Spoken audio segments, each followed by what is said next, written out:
What is up?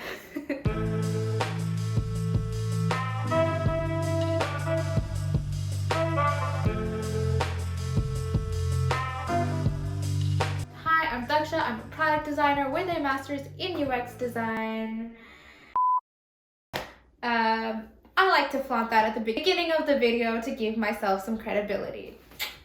Anyway, in this video, I wanted to share with you 4 books that helped me learn UX outside of the classroom, which was like 80% of it, let's be honest. I loved self-learning UX design and product design. It was such a fun experience.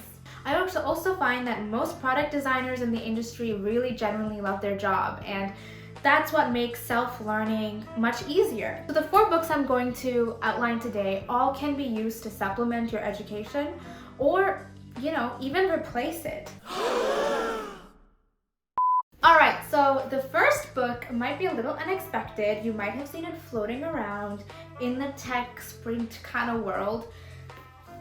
Here it is. It's called Flow, The Psychology of Optimal Experience. So the author of this book actually did about 35 years of research talking about why flow is important and the benefits of being in the state of flow. So the way Miali sees it, it's like flow equals happiness, which equals the optimal experience of humankind.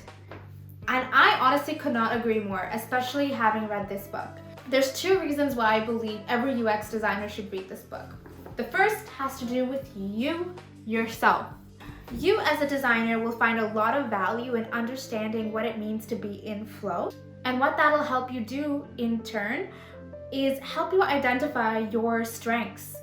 What parts of the design process do you find yourself most captivated by and more often in the state of flow in rather than not? The second reason is to understand your users. Many consumer-facing products these days are aimed at creating delight. In order to do that, as a designer, it's important to understand, first of all, what does happiness really mean? This book is great in trying to understand that because it's not just a self-help book telling you about gratitude and doing positive affirmations. Yeah, we know those things generally make people more happy, but this book is backed up by a ton of really interesting research, 35 years worth actually, and that's why it's worth noting and it's worth understanding and taking a deep dive into. It is a bit dense, so be ready for that, but it's so rewarding. It'll stay with you forever. I think about this book almost every day, so highly recommend, even if you're not a designer and just a simple human being.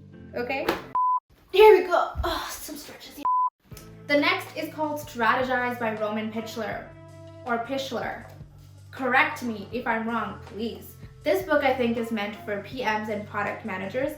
However, I found a lot of value in it as a designer. This book is about product strategy and product road mapping. It tells it to you in a way that anybody can do it. It doesn't use a lot of PM jargon, and if it does, it explains it. This is great if you're trying to level up in your career and go into a more leadership position.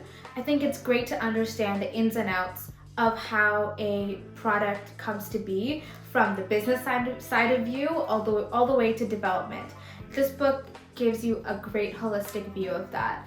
So if you're a new designer or you're new to UX design, I think this is a great book to even start off with, just to understand how the product development cycle works and where UX fits in the grand scheme of things. Okay, read it. Okay, the next 2 books are textbooks. I'll wait so you can throw things at your screen, it's fine.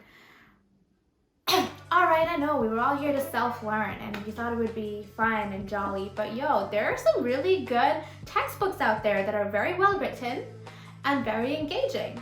One of which is Mindful Design by Scott Riley. It tells you how to make design decisions for the greater good. I think the earlier on in the career you read this book, the earlier you'll be able to establish ground rules for yourself when it comes to being asked to design different types of tasks and just different types of flows that might be questionable. The only thing about this book is that it assumes that you are quite far off in your career, Don't let that scare you though. You can still read this book and get so much out of it if you just ignore the assumption. Okay, and the final book for you guys is this one. It's called About Face, The Essentials of Interaction Design. The completely updated classic on creating delightful user experiences. That's what we're all here to do, guys. Even if I didn't do my master's and I had just read this book, I think I'd be golden. If you have gaps in your knowledge, or if you're looking for a way to beat imposter syndrome when it comes to UX design, you gotta check out this book. So what I love about it is that in the beginning, it lays out what it means to have a goal-oriented design process.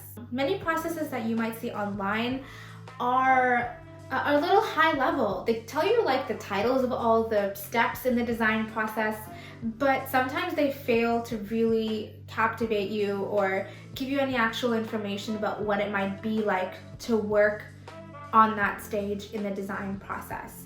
This book, however, tells you the step, where that step fits into the entire design process, and then also gives you a neat little checklist of all the deliverables that might be expected of you on this step. The second half of the book is more about the intricate details of interaction design. So for example, accessibility, how to design for mobile, how to design for desktop like software, how to design for a web-based product. I love that in the middle they have these design principles written down. So for example, just as you're reading under text and typography, it comes up with a design principle. Here's what it says. It says, visually show what, textually tell which. So it gets a little bit more and more in depth as you go on to the book. Okay, so those are all the book recommendations I have for you today. I wish you all the best in your self-learning journey. Please let me know if there's any other way I can help, and I'll see you guys in the next video. Bye!